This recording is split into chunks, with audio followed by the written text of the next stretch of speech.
Morning, ayaw ko sa Hinas. Naalala niyo po ba yung tinanim kong daikon or radish white? Ito na po sila, ilang araw pa lang. Ayan. Ilang araw lang, tumubo na. Medyo palakihin ko pa. Tapos ilagay ko sa sa bukid. Sa hatake. Kaya hindi pa ako nakakahukay.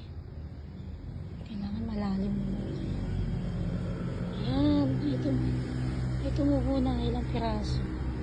Ay, sakto. 1, 2, 3. Marami pa dun eh. Kalahati ng paklang yung ginamit ko. Ay, ang aking malunggay na kanina. Naghilaw na. Pero palaki pa naman. Alasin ko ito. Nasa para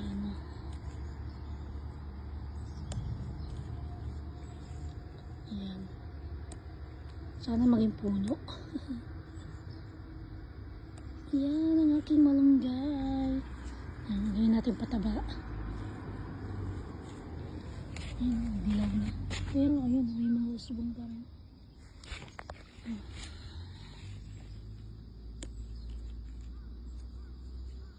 May mga sila. Missing ko to. Yan. Yan ang aking